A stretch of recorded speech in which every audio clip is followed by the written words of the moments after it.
we had submitted a CBA that intended to increase the teacher salaries between 30% for those who are high earning and 70% for the lowest earning. That is the classroom teachers.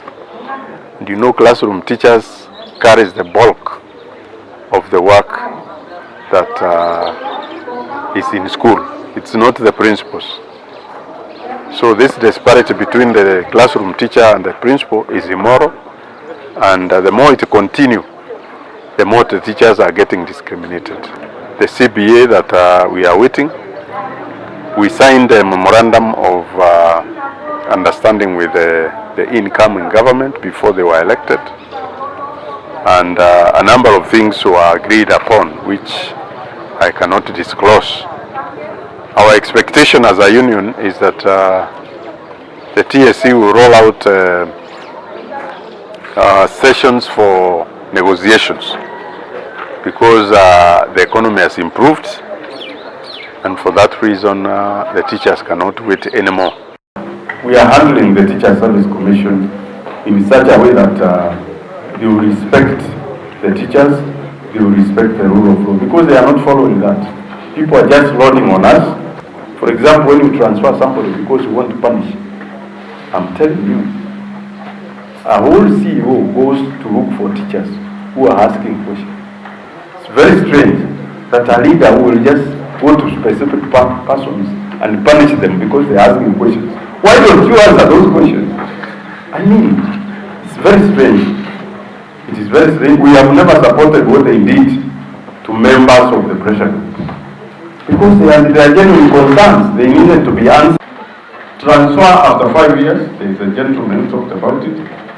You know, the TSC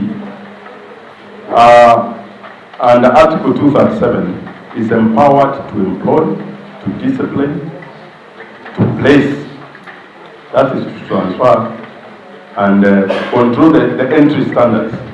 Those are constitutional imperatives. And once you have such powers, even the localization, it's very difficult for even the president himself to stop the TSC from transferring a teacher, because that is their mandate. Where will you go? Not unless you are not subscribing to what we call rule of law. So for us as teachers, we only recommend that the TSC must do things with human face. But we are also thinking that because now, as we move on, we must review the Constitution. Some of these powers that the TSC has must be taken away to other bodies, like professional bodies, so that like lawyers and the lawyers and the medics, we deal with that. You are governed by the TSC Act and the Constitution. So you can only deal with the Teacher Service Commission when issues arise at work. The other stakeholder in issues of teacher management is the Ministry of Education, where you deal with the minister deals with the learners, the finances, the schools, and there is that collaboration between the ministry and the Teacher Service Commission. But when it comes to discipline, it is the Teachers Service Commission that is constitutionally mandated to deal with the teachers. So don't go to the chief, because these are busybodies. I call them busybodies because in law they are not anywhere. I have not seen them wherever I've taught over the years, but now I'm hearing today that chiefs are now part of the teaching profession. They are not. They are just masqueraders. Educational system, the biggest problem which is there in CPC is the issue of funding. If the government can support CPC by funding it fully, the way it is funded in developed countries where we are adopting this CPC from, this program will be successful. The major problem in CPC is underfunding, and we wish that the government could address this so that we can move into this system which we know will add value. The issues of abilities of students will be recognized in that. The issue of talents of the students will be recognized. The issues of skills will be recognized besides knowledge, because the current system is only knowledge-based. So we want to expand. We want an education system which will ensure that our students will fit into society and the economy. And that can only happen if the government supports CPC. The biggest problem is underfunding. For the role the chiefs play in terms of assisting the Ministry of Education achieve their mandate is facilitative. That's part of our national role to ensure that we ensure all the children who are supposed to be in school are in school. The chief, as the local CEO within that location, is to make sure that even the teachers who are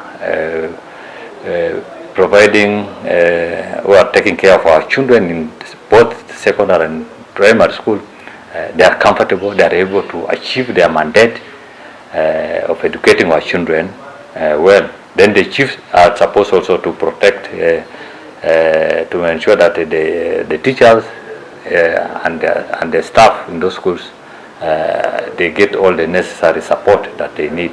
They are not being threatened by local bandits. Their safety is secured. They get intelligence so that they can be able to share, so that our teachers are not harassed. Like the case that happened in, I think, in Meriti. Some local fellows there went to threaten the chief, to threaten the teachers there, using, and the chief is supposed to take action against those youth. I think they arrested those youth.